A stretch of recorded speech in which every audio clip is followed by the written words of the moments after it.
AI کو ایجاد کیا جو ان سے پہلے دنیا میں کسی قوم نے نہ کیا تھا۔ ایسی بدکاری جس کی مثال تاریخ میں کہیں نہیں ملتی۔ اس قوم نے ایسا کیا کام کیا تھا اور ان کا کیا انجام ہوا؟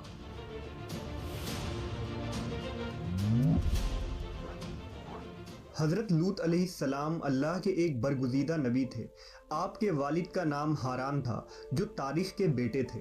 آپ کی پیدائش عراق کے قدیم شہر اور میں ہوئی تھی۔ اس شہر میں ابراہیم علیہ السلام کا مسکن تھا۔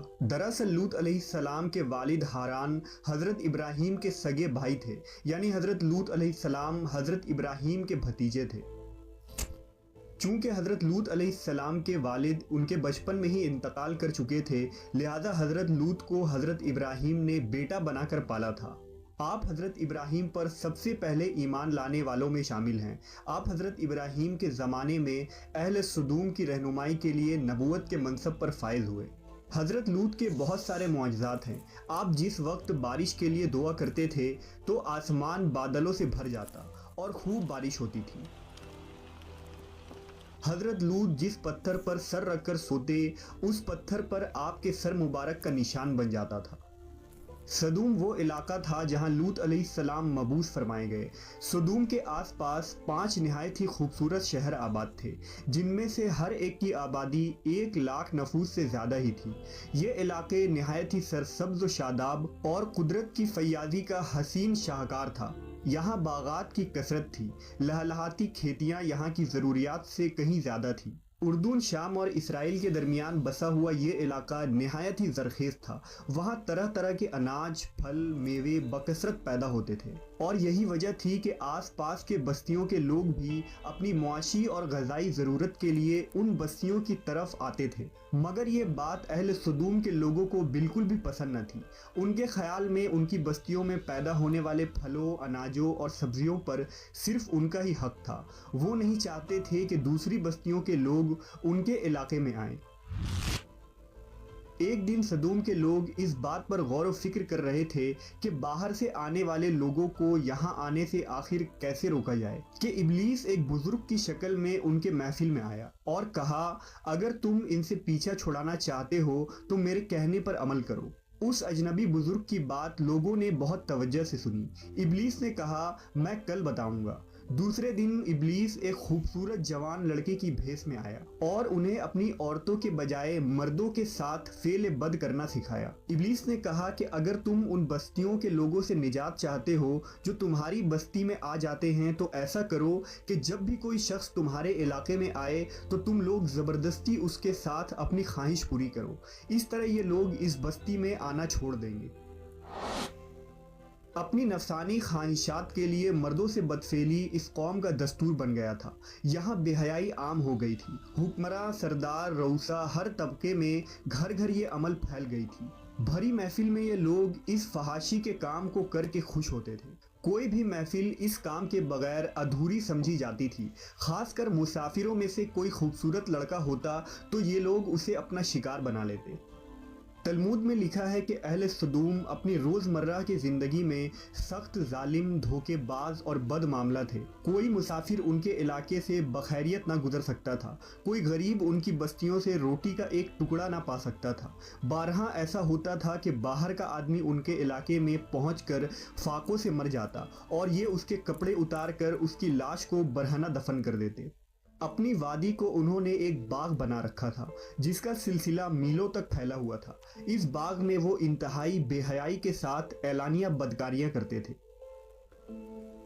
حضرت لوط علیہ السلام نے انہیں توحید کی دعوت دی اور بدکاری کے اس گھنونے عمل سے توبہ کرنے کا حکم دیا۔ حضرت لوط نے کہا، تم بے حیائی کیوں کرتے ہو؟ کیا تم عورتوں کو چھوڑ کر لذت حاصل کرنے کے لیے مرد کی طرف مائل ہوتے ہو؟ حقیقت یہ ہے کہ تم احمق لوگ ہو۔ حضرت لوط اہل سدوم کو دن رات واعظ و نصیحت کیا کرتے، لیکن قوم پر اس کا کوئی اثر نہ ہوا، بلکہ وہ بہت فخریہ انداز میں یہ کام کرتے تھے۔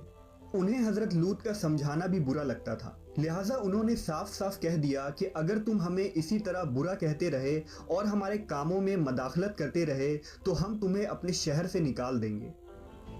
حضرت لوط نے نصیحت و تبلیغ کا سلسلہ جاری رکھا، لہٰذا ایک دن اہل سدوم نے خود ہی عذاب الہی کا مطالبہ کر دیا۔ اللہ تعالیٰ نے اب تک ان کے اس بدترین فحاشی اور بدکاری کے باوجود ڈھیل دے رکھی تھی، لیکن جب انہوں نے حضرت لوط سے ایک دن کہا کہ اگر تم سچے ہو تو ہم پر عذاب لے آؤ، لہٰذا ان پر عذاب الہی کا فیصلہ ہو گیا۔ اللہ نے اپنے خاص فرشتوں کو دنیا کی طرف روانہ کر دیا۔ یہ فرشتے دراصل حضرت جبرائیل، میکائیل اور اسرافیل علیہ السلام تھے۔ پھر یہ فرشتے حضرت لوط علیہ السلام کے گھر تشریف لے آئے۔ حضرت لوط نے جب ان خوبصورت نوعمر لڑکوں کو دیکھا تو سخت گھبراہٹ اور پریشانی میں مبتلا ہو گئے۔ انہیں یہ خطرہ محسوس ہوا کہ اگر ان کے قوم کے لوگوں نے انہیں دیکھ لیا تو نہ جانے وہ ان کے ساتھ کیا سلوک کریں گے۔ حضرت لوط کی بیوی کا نام وائلہ تھا، اس نے آپ پر ایمان نہ لایا تھا اور وہ دراصل منافقہ تھی، وہ کافروں کے ساتھ تھی، لہٰذا اس نے جا کر اہل سدوم کو یہ خبر دے دی کہ لوط کے گھر نوجوان لڑکے مہمان ٹھہرے ہوئے ہیں۔ یہ سن کر بستی والے دوڑتے ہوئے حضرت لوط کے گھر پہنچے۔ حضرت لوط نے کہا، اے قوم، یہ جو میری قوم کی لڑکیاں ہیں یہ تمہارے لیے جائز اور پاک ہیں، اللہ سے ڈرو اور مجھے میرے مہمانوں کے سامنے رسوا نہ کرو، کیا تم میں سے کوئی بھی شائستہ آدمی نہیں؟ حضرت لوط کی بات سن کر وہ لوگ بولے، تم بخوبی واقف ہو کہ ہمیں تمہاری بیٹیوں سے کوئی حاجت نہیں، اور جو ہماری اصل چاہت ہے اس سے تم بخوبی واقف ہو۔ قوم لوط کے اس بے شرمانہ جواب سے اندازہ لگایا جا سکتا ہے کہ وہ فعل بد میں کس حد تک مبتلا ہو چکے تھے۔ جب حضرت لوط علیہ السلام کی قوم ان کے گھر کی طرف دوڑتی ہوئی آئی تو حضرت لوط نے گھر کے دروازے بند کر دیے اور ان نوجوانوں کو ایک کمرے میں چھپا دیا۔ اس بدکار لوگوں نے آپ کے گھر کا گھیراؤ کیا ہوا تھا اور ان میں سے کچھ گھر کے دیوار پر بھی چڑھنے کی کوشش کر رہے تھے۔ حضرت لوط اپنے مہمانوں کی عزت کے خیال سے بہت زیادہ گھبرائے ہوئے تھے۔ فرشتے یہ سب منظر دیکھ رہے تھے۔ جب انہوں نے حضرت لوط علیہ السلام کی بے بسی اور پریشانی کا یہ عالم دیکھا تو حقیقت سے پردہ اٹھاتے ہوئے یوں فرمایا، اے لوط، ہم تمہارے رب کے بھیجے ہوئے فرشتے ہیں، یہ لوگ ہرگز تم تک نہیں پہنچ سکیں گے، ابھی کچھ رات باقی ہے، تو اپنے گھر والوں کو لے کر چل دو اور تم میں سے کوئی شخص پیچھے مڑ کر نہ دیکھے۔ اہل سدوم حضرت لوط کے گھر کا دروازہ توڑنے پر بضد تھے، لہٰذا حضرت جبرائیل علیہ السلام نے گھر سے باہر نکل کر اپنے پر کا ایک کونا انہیں مارا، جس سے ان سب کی آنکھوں کے ڈھیلے باہر نکل آئے اور بصارت زائل ہو گئی۔ یہ خاص عذاب ان لوگوں کو پہنچا جو حضرت لوط کے پاس بد نیتی سے آئے تھے۔ حضرت لوط علیہ السلام حقیقت حال جان کر مطمئن ہو گئے اور اپنے گھر والوں کے ساتھ رات ہی کو نکل کھڑے ہوئے۔ بیوی بھی ان کے ساتھ تھی، لیکن کچھ دور جا کر وہ واپس اپنے قوم کی طرف پلٹ گئی اور قوم کے ساتھ جہنم رسید ہو گئی۔ صبح کا آغاز ہوا تو اللہ کے حکم سے حضرت جبرائیل نے بستی کو اپنے پر سے اکھاڑ دیا اور پھر اپنے بازو پر رکھ کر آسمان پر چڑھ گئے، یہاں تک کہ آسمان والوں نے بستی کے کتے کے بھونکنے اور مرغوں کے بولنے کی آوازیں سنی۔ پھر اس بستی کو زمین پر دے مارا، جس کے بعد ان پر پتھروں کی بارش ہوئی۔ ہر پتھر پر مرنے والوں کا نام لکھا ہوا تھا۔ جب یہ پتھر ان کو لگتے تو سر پاش پاش ہو جاتے۔ صبح سویرے شروع ہونے والا یہ عذاب اشراق تک پوری بستی کو نیست و نابود کر چکا تھا۔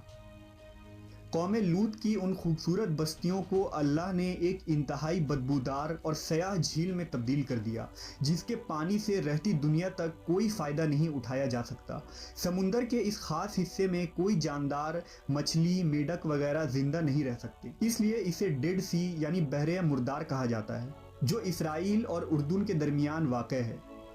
ماہرین آثار نے 10 سالوں کی تحقیق و جستجو کے بعد اس تباہ شدہ شہر کو دریافت کیا تھا۔ تحقیقات سے پتہ چلا تھا کہ اس شہر میں زندگی بالکل ختم ہو چکی ہے۔ اس شہر کے راستے اور کھنڈرات کو دیکھ کر آرکیولوجسٹ نے یہ اندازہ لگایا کہ جب یہ شہر تباہ ہوا تو اس وقت لوگ روزمرہ کے معمولات کے کاموں میں مشغول تھے اور یہاں زندگی اچانک ختم ہو گئی تھی۔ اہل سدوم جنہیں پتھر بنا دیا گیا تھا، ان کے بت ابھی تک بحر مردار کے پاس موجود ہیں، جو تا قیامت لوگوں کے لیے ایک عبرت ہے۔ آج یورپی ممالک میں انسانی آزادی کے نام پر اس بدکاری کی اجازت دی جاتی ہے اور اس فحش عمل کو فخر سمجھا جاتا ہے، مگر حقیقت یہ ہے کہ ہم جنس پرستی بالکل فطرت کے خلاف ہے، جس سے انسانی معاشرہ تباہ و برباد ہو جاتا ہے۔ روایتوں کے مطابق ایک مرتبہ حضرت سلیمان علیہ السلام نے شیطان سے پوچھا کہ اللہ کے نزدیک سب سے بدترین عمل کیا ہے؟ ابلیس بولا، جب مرد مرد سے بدفعلی کرے اور عورت عورت سے خواہش پوری کرے۔ حضرت ابن عباس سے روایت ہے کہ رسول اللہ صلی اللہ علیہ وسلم نے فرمایا کہ اس شخص پر اللہ پاک کی لعنت ہو جو قوم لوط والا عمل کرے۔